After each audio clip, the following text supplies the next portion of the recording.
Arratsalde-on guztioi, gaurko lehengo elkarrizketatua Joseba Otano daukagu gurekin, administrazioan elkarraz taldeko kidea da eta Nafarroako Auzitegi Gorenearen azken ebazpenari buruz egitera dator, izan ere euskarari buruzkoa. Arratsalde-on, Joseba? Arratsalde. Zer moduz? Ongi. Orain justo daukagu sententzia berri hau Nafarroako Auzitegi Gorenetik, non esaten duen euskararen meritua baliogabetu izan duten, ezta? Baliogabetu dute, bai, dekretuan datorren balorazioa, bai, baliogabetu dute. Hori bai. Ebazpen honekin izan ere, euskara, pixkat bigarren mailako hizkuntza bezala utzi izan dute, ingelesa, frantsesa edo alemaniarekin konparatuz, lan eskaintza publikoetara aurkezteko, ezta?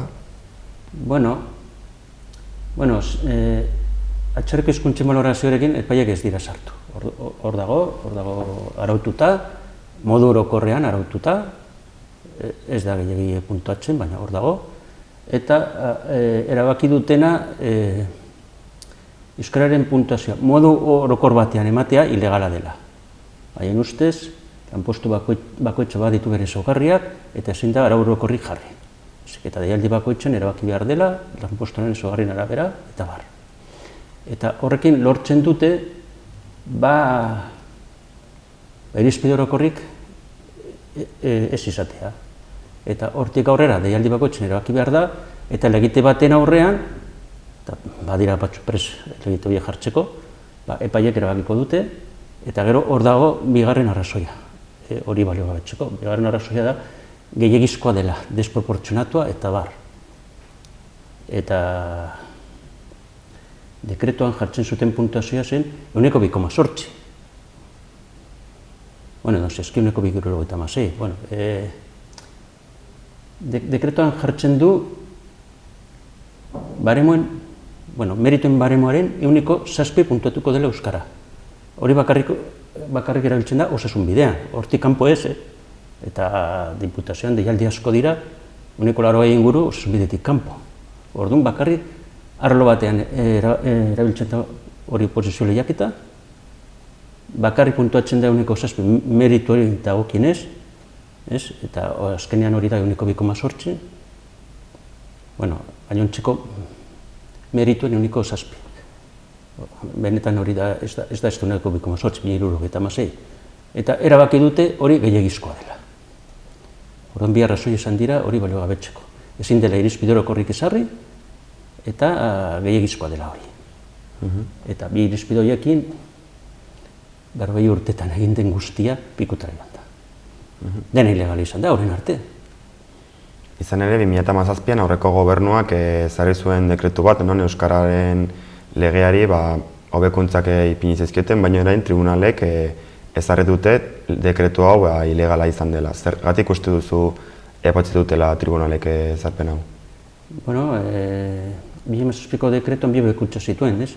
Alde batetik, elebitasuna ezartzen zuen zerbitzu zentraletan, hori zen hobekuntza, ezartzen zuen Nafarroko gobernuko zerbitzu zentraletik dena elebidun egingo dela, eta hori zen hobekuntza. Eta gero bestetik, euskaren balorazioa egotzen zen pizka bat, baina pizka bat bakarrik toki batean, osasun bidean, lehen merituen 1,3 zen, eta horrein 1,7, pizka bat gehiago zen, dena den meritua dira 40 puntu, eta euskara jakin gabe lor daitezke 29, zer hori ez dago pentsatuta euskara eraginkor izateko, pentsatuta dago euskaren balorazio eraginkorez izateko, eta hala ere, epaiek erabaki dute baliogabetzea. Zer baliogabetu dute? Hobekuntza zirenak baliogabetu dituzte besterik gabe. Orain dekretu honek izan du euskara aurreko dekretuarekin, tribunalaren ebazpenarekin, esan izan da, aurreko dekretuak euskara tratu preferentea zeukala dekretu honekin, aurreko dekretuarekin. Zuek nola ikusten duzute deklarazio hauek? Emandako arrazoiengatik aurreko dekretuari legala zen. Aurreko dekretuan sartzen zen, euskararen balorazio izango zela, merituen 1,3. Hori irizpide orokorra zen. Eta erabaki dute, irizpide orokorrik ez dagoela egiterik. Lanpostu bakoitza berri ezaugarria dituela eta deialdi egin behar dela. Beraz, aurreko dekretuari legala zen, irizpide horien arabera. Euskararen ordenantza guztia bezala, irizpide orokorrak dira. Beti izan dira irizpide orokorrak, 40 urtetan, Franco hil zenetik, 40 urtetan egindako dena, erabaki dute ilegala izan dela. Irizpide horiekin.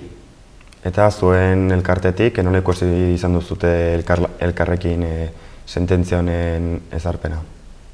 Alde batetik erabaki dute elebitasuna ezabatzaz Nafarroko Gobernuko zerbitzu zentraletik, baina erabaki dute baita ere elebitasuna zilegi dela eremu mistoan eta zilegi dela eremu euskaldunean. Erabaki dute hori. Nahi badute udalek, dekreto jartzen du, eremu mistoan edo eremu euskaldunean udalek erabakitzen badute elebitasuna egitea, posible da, hori sesioen dekretuak, eta epaiek erabaki dute hori legala dela. Ez? Bakarrik ilegala dela, Nafarroko Gobernu zentraletik hori arautzea. Erraten dute zonifikazioaren sistema apurtzen duela. Orduan, eremu euskalduneko udal batek erabaki dezake elebitasuna eta Nafarroko Gobernuak ez. Horrek ez du zentzurik, baina erabaki dute. Agian bilatzen dutena da, dekretuan jartzea, Nafarroko Gobernuak egin dezake elebidu, baina behartu gabe. Hori konponduko da horrela. Baina, balorazioarena, sartzen gara segurtasun juridiko falta erabatekoan sartzen gara. Dena, edo zein deialdia balio gaitu dezakete. Eta erabat babes gabe geratzen gara. Erantzun indartxo behar da horren aurrean. Bestela jango gaituzte, jaten ari dira, gure burua. Errekurtsorik ipini daiteke sententziaren aurrean, sententzia balio gabetzeko, edo beste bideren bat baldin badago legalki egoera aldatzeko? Badago, kasazioa rekurtsa, orain dela gutxi arte zen posible. Bakarri kasazioa rekurtsa posible zen estatuko arauak urratzen baziren, estatuko arauak interpretatzerakoa.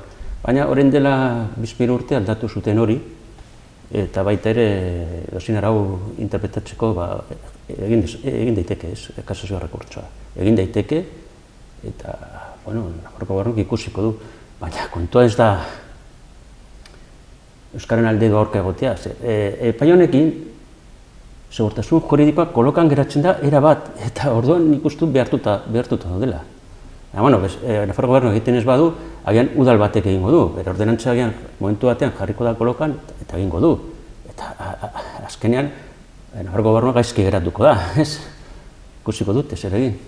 Ez dugu komentatu, baina berez sententzia honen oinarria dago UGT sindikatuak ipinitako errekurtso batean. Orduan, ere polemikoak izan ziren duela gutxi nola entzun izan ziren UGTko sindikatuko kidei euskara mespretsatuz edo esanez hemen bakarrik portzentaje urri batek hitz egiten dugula euskeraz eta gehiegi UGTren hitzak izan dira Navarra Sumaren hitzak eta azkenean epaien hitzak. Nafarroko Gobernuak justifikatu dekretu begira, hemen Nafarroak euskalduna badira, beraz, hau justifikatuta dago, eta epaiak errandute, ez etorri honekin, kalera bira askoz gutxiago da, ez dago justifikatuta, kitxo. Orduan, haie boterea gordetzen dute, edo zein deialdia balogabetzeko, eta botere horiek kendu behar zaie. Atzoko egunean izan ere, protesta egin zuten UGT sindikatuaren aurrean, euskararen alde, eta egindako deklarazioak salatzeko. Zuek nola ikusten duzute protesta hau? UGT da errudunetako bat, baina erabaki hartu dutenak dira epaiak. Nik ikusten dut asko egokiagoa auzitegiaren horrean protesta egitea. Haiek hartu dute erabakia. Hartu dute erabakia oinarri juridiko hori gabe. Dekreto horrek ez zuen urratzen euskaren legea, eta hala ere erabaki dute. Orain, zuen aldetik zer erantzun edo zer mobilizazio egingo zenukete egoera honi aurre egiteko? Orain dela urte batzuk izan ziren mobilizazio handiak UPN dekreto murriztaileak atera zituenean, antzeko mobilizazioak egin behar dira, bestela garbi dago euskara administraziotik desagertuko dela, ez? Eta jendea pentsatuko du euskara ez duela zertarako balio. Orduan horrek eragingo du matrikulazioetan, euskaltegietan, ereduan eta erabateko desastre izango da. Ez badugu indartsu erantzuten, gureak egin du. Eta pixkat elkarrizketari maila emateko, beste elkarte edo sindikatuekin elkarrezketak egitea pentsatu duzute elkarrekin erantzun orokor bat lortzeko? Bueno, nolabai euskararen mugimenduaren gidaritza kontseiok eramaten du. Orduan, suposatzen da, beraiek egin behar dutela deialdia. Bueno, ni pentsatzen du beharrezkoa dela, baina, bueno, ikusiko dugu. Suposatzen du, Arkaden ez dela pasatuko, baina euskalo, ez? Erantzun indartxo behar da. Joseba, mi esker gaur etortzeagatik eta konpartitu duzun guztiagatik. Espero dugu hurrengo hilabeteetan egoera pixkat aldatzea edo hobekuntzak ikustea. Eta beste batetan etorri behar duzu, gomiatua zaude. Bale, ongi.